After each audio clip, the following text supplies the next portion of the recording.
Hello students, welcome to another session of Algebra 1. Today we're going to create or write situations when we are given graphs. So you'll be able to write a word problem basically when they give you a graph. So for this lesson, I want you to think back to another video when I did the four-corner multiple representations where we had a verbal situation and we made a table and we drew a graph and we came up with the function. Well, today we're going to focus specifically on just from graph to verbal. So I'm going to show you how to go from graph to verbal. So let's look at an example. So let's look at this graph. In this graph, I noticed that the line it's increasing from left to right. So I know it has a positive slope, and I also noticed some order pairs of points that are on the graph. And I also noticed that there's a y-intercept at negative, maybe -3. Okay, so with all this information in mind, I'm going to start thinking about what kind of situation that's going to fit this graph. Okay, and there are plenty of them. It's just a matter of coming up with one that will fit the scenario. Okay, so we always want to start where the y-intercept is because that's our starting point. So let's say this is a -3.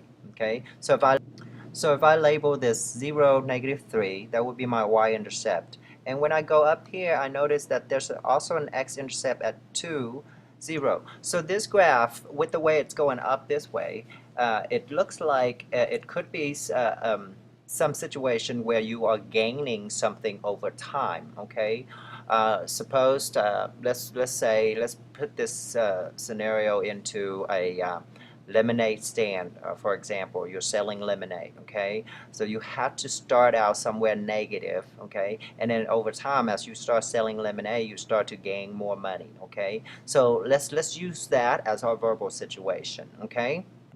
Okay, so we'll say that our scenario here is someone selling lemonades, and of course, when you sell lemonade, the more you sell, the more money you're going to gain over time. Okay, so by writing this out, I can now see that I have two variables that are in this function. Okay, one of them is going to be the number of lemonades I'm selling. Okay, and then the other one is money, how much money I am going to make. Okay, so with that in mind, we're gonna label our axis, x-axis and y-axis. So our x-axis here is the independent variable, and that represents our lemonades, because lemonades is the independent variable because we can control how many lemonades we sell. Okay, it's independent. Okay, and the money that we make really depends on how many lemonades we sell, say over the summer. So it is the dependent variable, and that is why we use the y-axis to represent it. Okay, so let's put some scale in our grid. Okay. Alright, so I label my grid, my axis, by 1 on the lemonade. So, you know, it's by 1 lemonade, 2 lemonades, 3 lemonades, 4 lemonades, and so on. Okay, I stopped at 12, but hopefully, you know, over the summer you'll be selling more than 12 lemonades. And on the money axis, I scale it by 1, $1, $2, $3. Now you could change your scale anytime. It could be scaled by $5, $10, $15. It just depends on what kind of scenario you're talking about. Okay. Now we notice that on the y-axis, which is the money axis, we have some negative values in there, and the reason for that is because when you start out a business of some sort, you have to invest some money in there, and that money that you invest into your business is considered the negative. Okay, because you kind of put that money up front, so that's considered a loss. Okay, and then over time you have to be doing well in your business for it to get to 0. So the 0 point where your x-intercept that is, it's considered the break-even point, okay? So that's considered the break-even. And then the y-intercept down here would be your starting out point, which is your investment in this situation, okay? So let's look at our lemonade number and the amount of money that we make when we sell the lemonade. So let's say here, I started out, by the way, why is there no negative numbers on the lemonade axis? Does anybody know? If you do, um, you go and tell me tomorrow, okay, when you come to class. I'm really curious why we don't include any negative on the lemonade axis.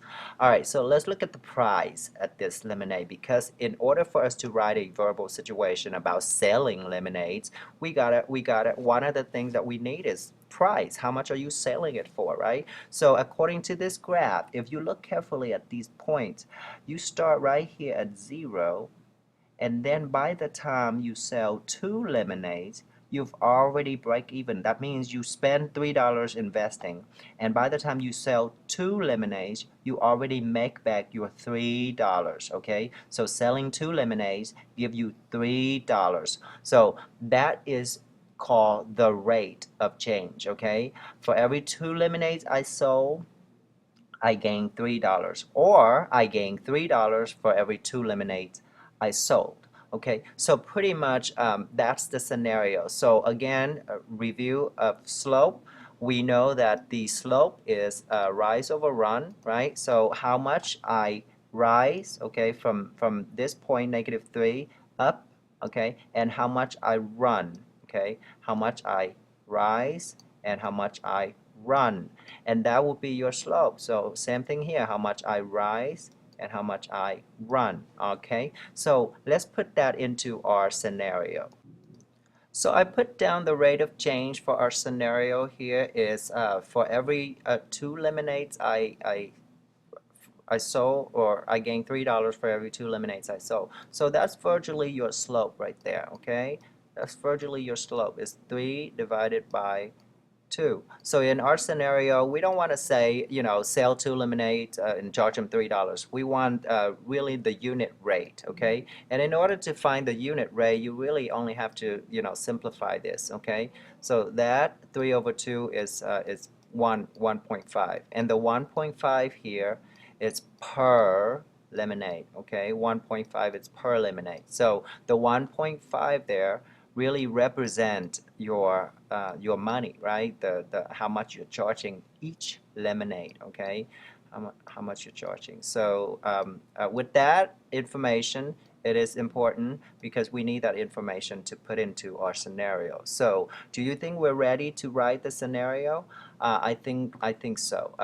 There's one more important thing that we need to do is, but we need to put down the investment, okay? Because when we write a linear function, we always want the y-intercept, okay? Because it is the y equal mx plus b form, remember?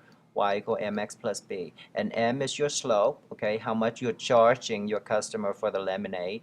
And b would be the investment that you started out with, okay? So we need that investment. So I'm just go ahead and put the investment down, okay, in our scenario, so we can finally write the word problem for it. So I think we're ready to write our word problems. And in this word problem, the two very critical information that we need to include would be the investment money and how much we're charging our customer, okay? So let's say I wrote one already, so let me just put it in here. It says Jimmy sold lemonades over the summer, so he started his business with $3, and that's the investment, I included in there, and charged his customer $1.50 for each lemonade. So that would be the slope, the rate of change in there, okay? But a word problem is not a true word problem if it's just give you the statements. A word problem usually have questions behind it. So let's come up with some questions that we could ask the whoever's trying to solve it, okay? It's not a problem unless it's got questions in it. So one of the questions that we could be interested in knowing is how much money he will make if he sold 200 lemonades. So that could be one of the questions in your problems. Another question could be, say, if he wanted to make a certain amount of money, how many lemonades would he have to sell? So another question could be, how many lemonades did Jimmy sell to make $675 over the summer? So be creative. I know I used a generic word problems here, but be creative when you write these kind of problems. However, there are three things that you need to remember, three very important things that you need to include in your problem situation. And those three things would be, one, your slope. Okay, do not forget the slope. Okay, that is the rate of change to include in your problem. The second thing is your y-intercept. Okay, y-intercept, the beginning. Okay, how did things started out? How did things start out? Okay, we need to know that. And the third thing to remember is the question in your word problem. Okay, so you need these three things. It doesn't matter what scenario you come up with.